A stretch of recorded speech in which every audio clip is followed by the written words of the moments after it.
अब महान तपस्या के धनी सौभरी जी के मन में विवाह करने की इच्छा जग उठी। सीधे राजा मानधाता के पास गए।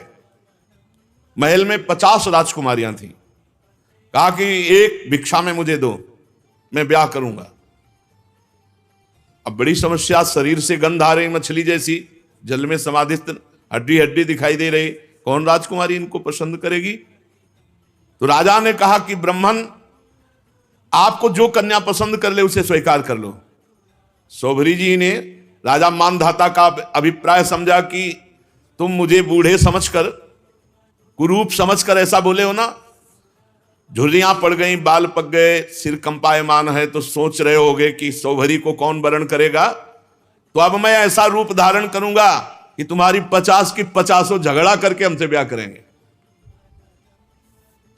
राजा से कहा तुम आदेश दो अपनी राजकुमारियों को कि सौभरी जी महल में पधार रहे हैं, जो पसंद करे वरण कर ले पति के रूप में।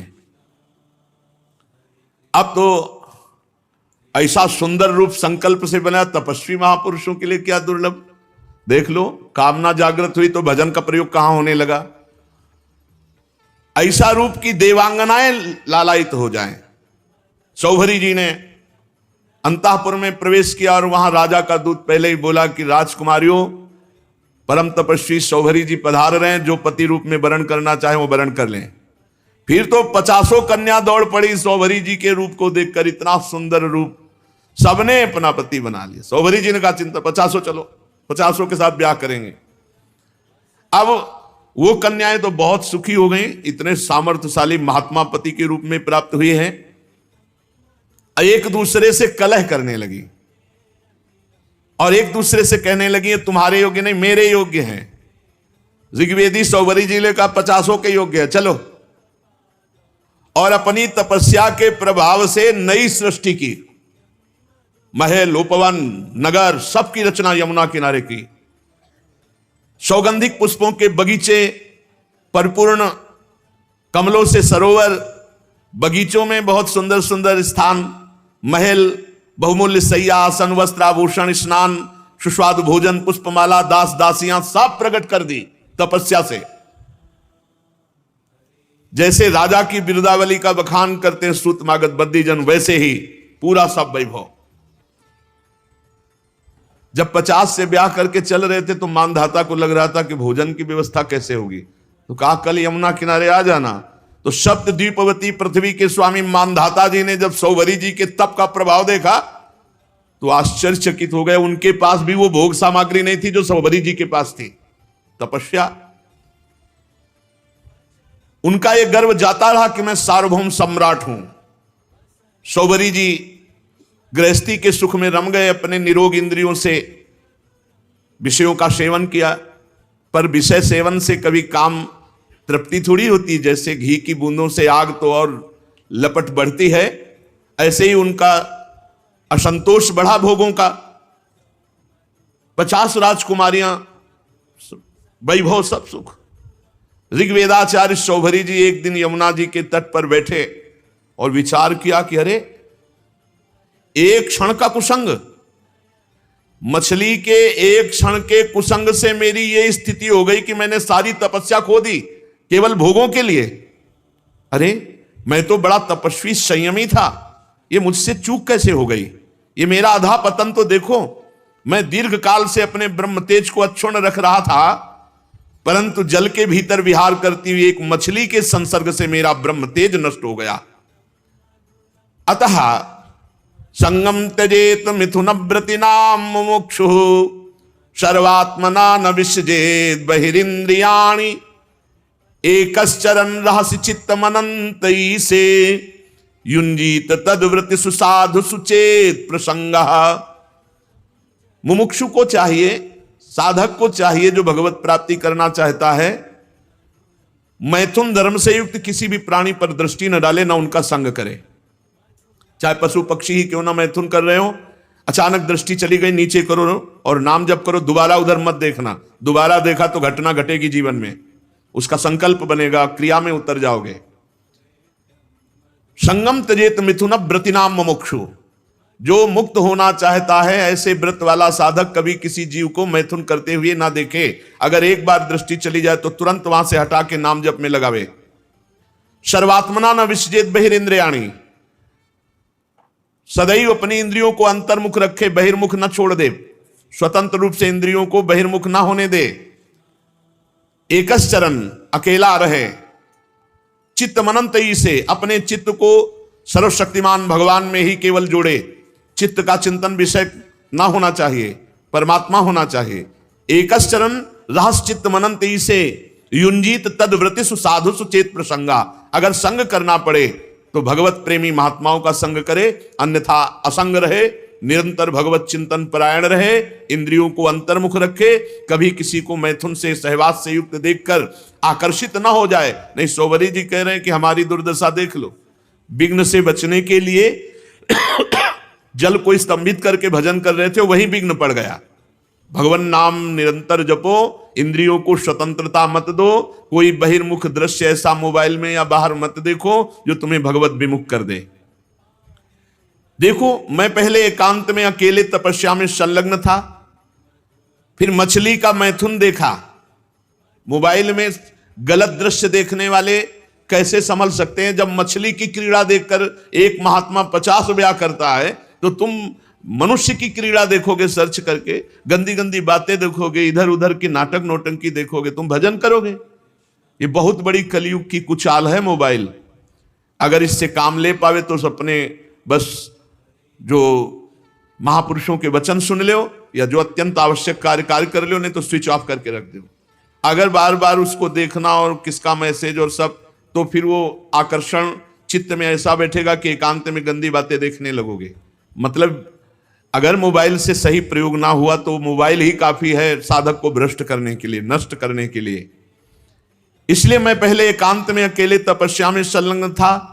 मछली की मैथुन क्रीड़ा देखकर 50 विवाह किए, फिर संतान से 5000 हो गई।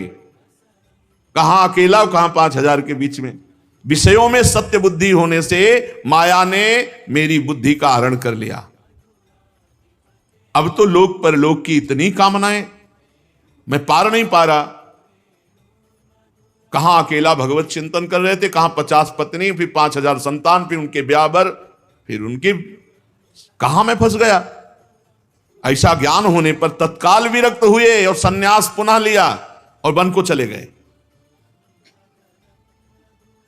अपने पति को ही सर्वस्व मानने वाली उन पत्नियों ने एकांत वन में भगवत चिंतन करते हुए शरीर छोड़ा।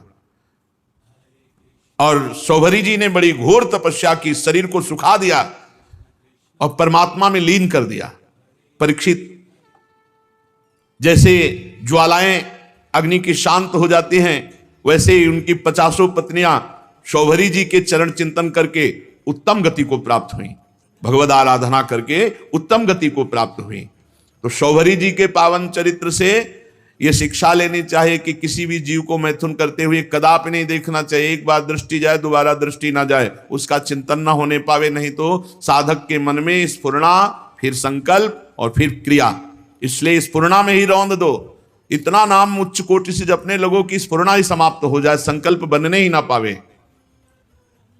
श्री सुखदेव जी महाराज कहते, परीक्षित, मैं वर्णन कर चुका हूं कि मानधाता के पुत्रों में सबसे श्रेष्ठ अम्बरीश जी थे। उनके दादा युवनाश्व ने उन्हें पुत्र रूप में स्वीकार कर लिया। उनका पुत्र युवनाश्व का हारित मानधाता के वंश में 3 अवान्तर गोत्रों के प्रवर्तक हुए। नागों ने अपनी बहन नर्मदा का विवाह पुरुकुत्स से कर दिया। नागराज वासुकी की आज्ञा से नर्मदा अपने पति को रसातल में ले गई और वहां भगवान की शक्ति से संपन्न होकर पुरुकुत्स ने वध करने योग्य गंधर्वों को मार डाला।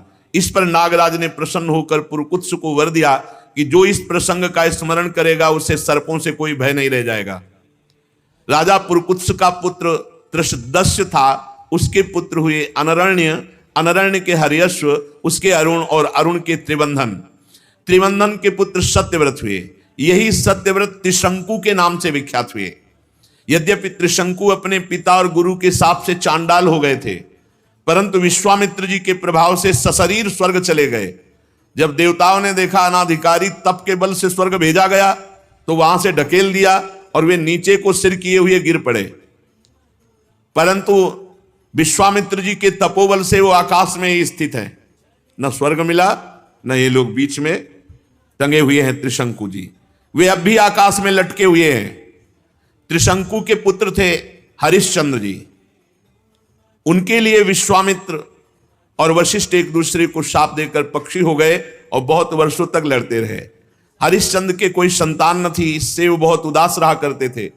नारद जी के उपदेश से वे वरुण देवता की शरण में गए, उनसे प्रार्थना की कि प्रभु मुझे पुत्र प्राप्त हो।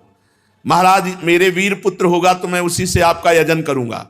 वरुण देवता ने कहा ठीक है। तब वरुण की कृपा से हरिश्चंद्र के रोहित नाम का पुत्र हुआ। पुत्र होते ही वरुण ने आकर कहा हरिश्चंद्र तुम्हें पुत्र प्राप्त हो गया, अब इसके द्वारा मेरा यज्ञ करो। हरिश्चंद्र ने कहा जब आपका ये रोहित 10 दिन से अधिक का हो जाएगा तब यज्ञ योग्य होगा। 10 दिन बीतने पर वरुण जी ने आकर के आप मेरा यज्ञ करो।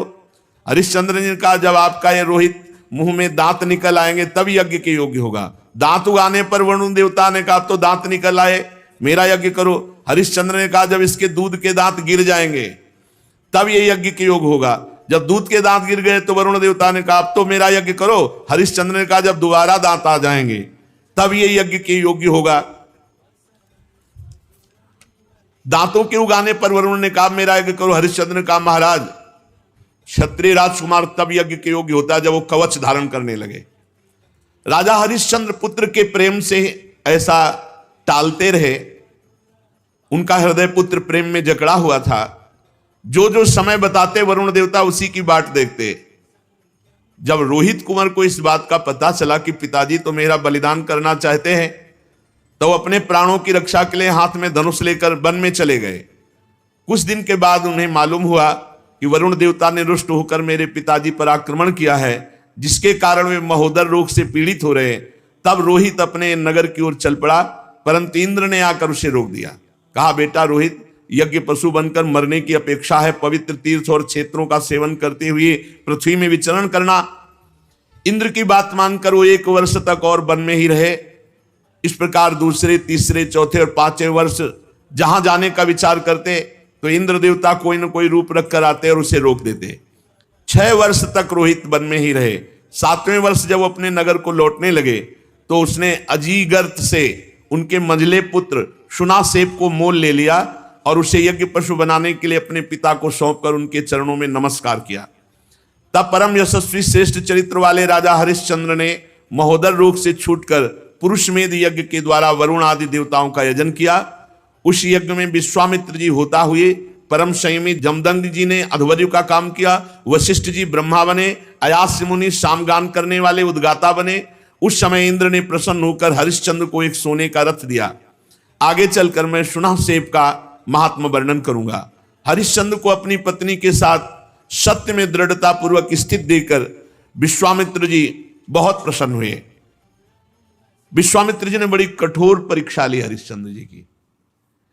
एक दिन महाराज हरिश्चंद्र जी अपने राज्य के वन में भ्रमण कर रहे थे तो आवाज आई कुछ स्त्रियों की, रक्षा करो रक्षा करो। महाराज हरिश्चंद्र ने विचार किया कि हमारे राज्य में कोई व्यभिचारी तो है नहीं जो ऐसा कर सके। उनके राज्य में कोई ऐसा नहीं था। बहुत कठोर शासन हरिश्चंद्र जी का। ये अयोध्या के चक्रवर्ती सम्राट थे, धर्मात्मा, प्रजापालक, दानवीर, भगवत भक्त और धर्मनिष्ठा का ऐसा प्रभाव कि इनके राज्य में कोई किसी माता बहन की तरफ गंदी दृष्टि से भी नहीं देख सकता था। इसीलिए उनके राज्य में किसी की अकाल मृत्यु नहीं होती, किसी को रोग नहीं होता। पूर्ववासियों में बड़ी धर्म की रुचि थी। तो जब एक दिन जंगल में शिकार खेलने गए तो वहां कुछ स्त्रियां पुकार रही थी और कह रही थी हमें बचाओ हमें बचाओ। राजा ने शिकार खेलना छोड़कर उनके समीप गए और कहा डरो मत, हमारे राज्य में ऐसा दुष्ट बुद्धि वाला तो कोई है ही नहीं जो इस अन्याय करके किसी स्त्री को ऐसे, डरो मत। तो शांत हो गई। पास में देखा विश्वामित्र जी खड़े थे और वो स्त्रियां और कोई नहीं थी, विद्याएं थी जो अपने तपोबल से समस्त विद्याओं को अधीन विश्वामित्र जी कर रहे थे। मूर्तिमती विद्या स्त्री होकर क्रंदन कर रही थी और विश्वामित्र जी उन्हें अधीन कर रहे थे। जब उन्होंने कहा ऐसा कोई दुष्ट बुद्धि वाला हमारे राज्य में है ही नहीं, कौन है जो तुम्हें सता रहा है? तो विश्वामित्र जी ने कहा सता तो हम रहे तो दुष्ट बुद्धि के हम हुए। और भारी क्रोध आ गया। जो ही क्रोध आया सो तप में क्रोध आना हानि का विषय, विद्याएं सब अंतर ध्यान हो गई। विश्वामित्र जी ने कहा, इतना तप करने के बाद मैंने अपने क्रोध को संभाला था और विद्याओं को अधीन किया, तुमने मुक्त करा दिया, तुम बड़े दयालु हो। गुस्सा में कहा। हरिश्चंद्र जी ने हाथ जोड़कर विनय पूर्वक कहा, मुनि, मैं राज्य धर्म का पालन कर रहा हूं। राजा का कर्तव्य है, यदि कोई अनाथ, कोई शरणागत किसी भी तरह सताया जाता है तो उसकी रक्षा करना कर्तव्य है। अच्छा, तो फिर मेरी भी रक्षा करो, मेरी इच्छानुसार दान करो। राजा ने कहा, आदेश कीजिए। तो उन्होंने कहा, इस समय तुम्हारे पास क्या है? घोड़ा, खजाने की चाबी, दो। दान ले लिया और कहा, दक्षिणा में हमें प्रचुर स्वर्ण चाहिए। कहा, दिया। ठीक, चलो दक्षिणा दो। तो उनका खजाने तो पहुंचे। बोले, मिथ्यावादी, जब खजाने की चाबी दे दी तो खजाना तेरा कैसे? हाँ, ये बात तो है। और घोड़ा दे दिया तो जहां तक घोड़े की टाप गई सारा राज्य मेरा। बहुत दानी बनता है, बहुत उदार बनता है, विद्याओं की रक्षा करेगा तू, अब दे। तो उनका, महाराज चिंता मत करो, हमारे राज्य में तो हमको कोई खरीदेगा नहीं, और वो राज्य अब आपका हो चुका है। इसलिए राजा ने विचार किया कि सभी शास्त्र पुराण कहते हैं काशीपुरी भगवान शंकर के त्रिशूल पर बसी है और उसके अधिपति देवाधिदेव महादेव हैं। अतः वो परम दिव्यपुरी में चल करके अपने आप को बेचना चाहिए और जो बेचने से स्वर्ण मिले वो दक्षिणा में देना चाहिए। जो अभी चक्रवर्ती सम्राट थे, विश्वामित्र जी ने नंगे पैर निकाला राज्य से, और जाओ बिको और दक्षिणा दो। अब परम सुकुमारी रानी सेव्या, पुत्र रोहित काशी को चल पड़े। मार्ग में मुनि ने एक माया रची की। राजा रानी और रोहित तीनों को अत्यंत प्यास लगी, बहुत सुंदर जल की, मीठे जल की सृष्टि की, और आप बैठ गए ब्राह्मण के वेश में और कहा, आओ पानी पी लो। बहुत आग्रह किया। राजा ने कहा, मैंने मुनि को दान दिया है, दान की पूर्णता दक्षिणा से होती, जब तक दक्षिणा नहीं दे लूंगा पानी नहीं पीऊंगा। ऐसा कह के राजा आगे बढ़ गए। ब्राह्मण ने रानी और रोहित कुंवर से भी कहा कि जल पी लो। उन्होंने कहा, नहीं, हम धर्मात्मा राजा की संतान हैं, हम उनकी पत्नी हैं, जब तक राजा अपनी दक्षिणा नहीं दे देते तब तक हम पानी नहीं पिएंगे। ब्राह्मण ने कहा, झूठ, राजा तो जल पी गए, तुम लोग क्यों जल नहीं पियोगे? तो उन्होंने कहा कि वो परम स्वतंत्र हैं, वो पी सकते हैं, लेकिन जब तक वो मुझे आदेश नहीं करेंगे मैं नहीं पीऊंगा। और झूठ बोला था कि वो पी गए। विश्वामित्र जी ने परीक्षा ली थी, बड़े प्रसन्न हुए और कहा, जाओ जिस कार्य के लिए जा रहे हो। 1 महीने की अवधि मांगी थी, 1 दिन शेष रह गया। अब यहां अयोध्या से काशी पैदल चल के जाना। विश्वामित्र जी ने कहा कि अगर तुमने हमारी दक्षिणा नहीं दी और समय पूरा हो गया तो मैं तुम्हें शाप दे दूंगा, आज का अंतिम दिन है। हरिश्चंद्र ने मुनि को प्रणाम किया और कहा, अभी आधा दिन शेष है, अभी आप कुछ मत बोलिएगा, प्रयास करते हैं कोई मुझे खरीद ले।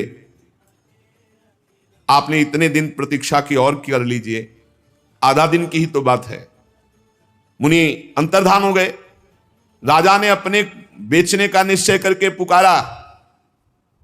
साध्वी रानी ने कहा, महाराज अगर आप बिक जाएंगे तो मैं और पुत्र। तो उन्होंने कहा, देखो धर्म के लिए सब कुछ बलिदान है, अगर पूरी दक्षिणा नहीं पड़ी तो आपको भी बेच दूंगा, पुत्र को भी बेच दूंगा, अपने आप को बेच दूंगा। पति की ऐसी अवस्था देख करके रानी बहुत अंदर से विकल हुई। उधर विश्वामित्र जी की कड़ी चेतावना, तो चित्त में दुख है और गदगद कंठ से पुकार, कोई मुझे खरीद ले। तो एक वृद्ध ब्राह्मणी के वेश में 500 स्वर्ण मुद्राएं देकर के रानी को खरीदा। रानी ने उस ब्राह्मणी से प्रार्थना की कि यथाशक्ति मैं घर की पूरी सेवा करूंगी, कभी इंकार नहीं करूंगी। मेरी 3 बातें आपको माननी होंगी। मैं कभी किसी पुरुष से संभाषण नहीं करूंगी, एकांत में नहीं मिलूंगी, किसी का जूठा नहीं खाऊंगी, और सेवा के अतिरिक्त मैं एकांतवास करूंगी, मेरे समीप कोई नहीं आना चाहिए। स्वीकार कर लिया। अब राजा के सामने ही रानी बिक गई।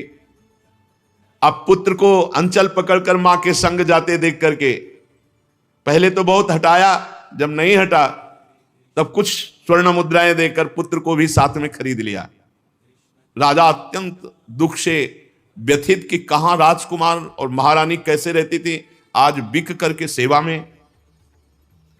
विश्वामित्र जी याद हमके राजा ने प्राप्त धन कि हमने पुत्र और पत्नी बेच दिया, ये लीजिए, तो उनका शेष पूरा कौन करेगा? कहा महाराज अभी मैं हूं ना, मैं अपने को आवाज लगाता हूं, कोई ना कोई मिल ही जाएगा।